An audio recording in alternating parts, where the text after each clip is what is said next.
আমরা রয়েছি উত্তরায় এবং উত্তরা আসলে রণক্ষেত্রের রূপ নিয়েছে। সাধারণ শিক্ষার্থীরা, আশপাশের বেসরকারি বিশ্ববিদ্যালয়ের শিক্ষার্থী এবং স্কুল কলেজের শিক্ষার্থীরা আজকে দিনে পূর্ব ঘোষণা অনুযায়ী তাদের শান্তিপূর্ণ আন্দোলনের জন্য নামার কথা ছিল এবং সেই কার্যক্রমের অংশ হিসেবে আজকে তারা উত্তরা রাজলক্ষ্মীর ঠিক এই পাশটিতে নেমেছিলেন এবং একটি পর্যায়ে গিয়ে পুলিশের মুখোমুখি হন তারা। এর সময় টিয়ার গ্যাস, একই সাথে সাউন্ড গ্রেনেড নিক্ষেপ এবং ধাওয়া পাল্টা ধাওয়ার ঘটনা ঘটে, যার এই পর্যায়ে দেখতে পাচ্ছেন রাস্তার একটি প্রান্ত থেকে আইনশৃঙ্খলা বাহিনীর একটি বিশেষ দলও কিন্তু উত্তরার ঠিক এই পাশটিতে এগিয়ে আসছে এবং অপর পাশে কিন্তু শিক্ষার্থীরা অপেক্ষা করছে। মূলত এই কিছুক্ষণ ধরেই কিন্তু দুপাশের শিক্ষার্থী এবং মাঝখানে আইনশৃঙ্খলা বাহিনীর সদস্যরা ছিলেন। একটু আগেই কিন্তু এখানকার যারা সাধারণ ব্যবসায়ী রয়েছেন তারাও কিন্তু আসলে এখানে সাধারণ শিক্ষার্থীদের সাথে যুক্ত হয়ে গেছেন এবং এই যে পরিস্থিতি আপনারা ক্যামেরার চোখে আসলে দেখতে পাচ্ছেন, আইনশৃঙ্খলা বাহিনী সদস্যরা আসলে নিয়ন্ত্রণের চেষ্টা চালিয়ে যাচ্ছেন। এটি একেবারে উত্তরা পার্টি সেন্টারের নিচেই দৃশ্য। বিমানবন্দর এলাকার থেকে ঠিক একটু এগিয়েই কিন্তু স্থানটি। সাধারণ শিক্ষার্থীরা আজকে পূর্ব ঘোষণা অনুযায়ী তাদের এক দফা এক দাবির কোটা সংস্কারের আন্দোলন নিয়ে রাজপথে নেমেছিল। তার এক পর্যায়ে আসলে সাধারণ শিক্ষার্থীদের মুখোমুখি হয় আইনশৃঙ্খলা বাহিনীর সদস্যরা। তাদের নিয়ন্ত্রণে এখন পর্যন্ত আসলে টিয়ারশেল, সাউন্ড গ্রেনেড এবং সাধারণ শিক্ষার্থীদেরও আসলে কিছু অভিযোগ রয়েছে। তারা জানিয়েছেন এখানে সাউন্ড গ্রেনেড, রাবার বুলেট ছুলেছে, এরকম অভিযোগ করেছেন সাধারণ শিক্ষার্থীরা। আমরা বেশ কয়েকজন আহতকে দেখতে পেয়েছি আশপাশের এলাকায়। যেসব হাসপাতাল রয়েছে তাদেরকে কিন্তু সেই হাসপাতালগুলোতে নিয়ে যাওয়া হয়েছে। আমরা চেষ্টা করছি একটু নিরাপদ দূরত্ব থেকেই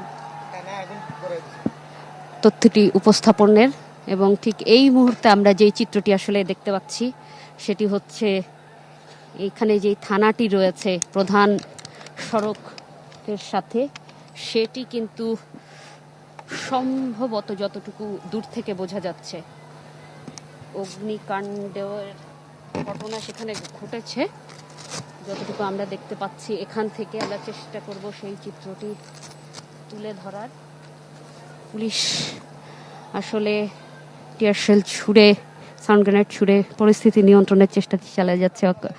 অপরদিকে শিক্ষার্থীরাও আসলে দুপাশ থেকেই অবস্থান নিয়েছেন।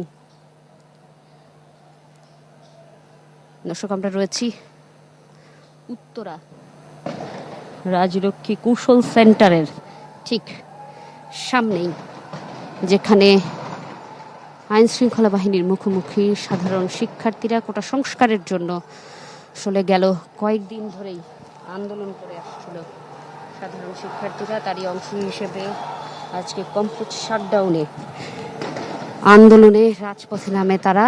এটি উত্তরার সংলগ্ন আশপাশ বিশ্ববিদ্যালয়, কলেজ, সরকারি বেসরকারি যেই বিশ্ববিদ্যালয় এবং কলেজগুলো রয়েছে, পাশাপাশি কিছু স্কুলও রয়েছে, তার শিক্ষার্থীরা আসলে রাজপথে নেমে এসেছে এবং এখানের পরিস্থিতি আসলে রণক্ষেত্রে পরিণত হয়েছে। কিছুক্ষণ আগে এখানে পুলিশের যেই সাজোয়া যান ছিল সেটি থেকে আসলে সাউন্ড গ্রেনেড দিয়ে ছুড়ে পরিস্থিতি নিয়ন্ত্রণের চেষ্টা করেছিল আইনশৃঙ্খলা বাহিনী এবং আমরা এখানে রয়েছি। আমরা চেষ্টা করব আরও একটি পাশ যেটি রয়েছে ওই পাশটি একবার দর্শককে দেখানোর এবং এটি আসলে দর্শক এবারে মিরপুর থেকে জানাচ্ছেন আশিকিন প্রিন্স।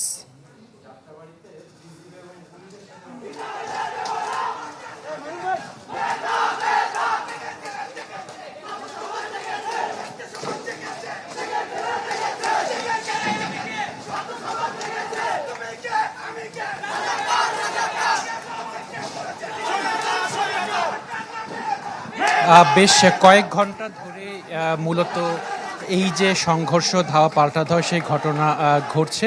আমি রয়েছি মিরপুর 10 যে গোলচত্বর রয়েছে সেই এলাকাতে, এবং সেই এলাকাতে প্রায় 2 ঘন্টা ধরে কোটা সংস্কারের পক্ষে যারা শিক্ষার্থী রয়েছেন তারা অবস্থান নিয়েছিলেন, তারা কর্মসূচি পালন করছিলেন, তাদের যে আছে কর্মসূচি রয়েছে, তো সেই কর্মসূচির পক্ষে তারা অবস্থান নিয়েছিলেন, কিন্তু পরবর্তীতে পুলিশের পক্ষ থেকে এটি ছত্রভঙ্গ করে দেওয়া হয় এবং এজন্য সাউন্ড গ্রেনেড, রাবার বুলেট এবং টিয়ার শেলও নিক্ষেপ করা হয়। পরবর্তীতে পরিস্থিতি উত্তপ্ত হয়ে ওঠে এবং এখনও পুলিশের সাথে ধাওয়া পাল্টা ধাওয়া চলছে, এবং আপনারা যেটি দেখতে পাচ্ছেন যারা বিক্ষুব্ধ শিক্ষার্থী যারা রয়েছেন, আন্দোলনরত শিক্ষার্থী যারা রয়েছেন, তারা রাস্তার মাঝখানে আগুন জ্বালিয়ে দিয়েছেন। কারণ আপনি জানেন যে যেহেতু টিয়ার শেল নিক্ষেপ করা হচ্ছে ফলে চোখে প্রচণ্ড জ্বালা হচ্ছে, এবং সেই জ্বালা থেকে নিবৃত হওয়ার জন্যই মূলত এই রাস্তার মাঝখানে আগুন জ্বালানো হয়েছে।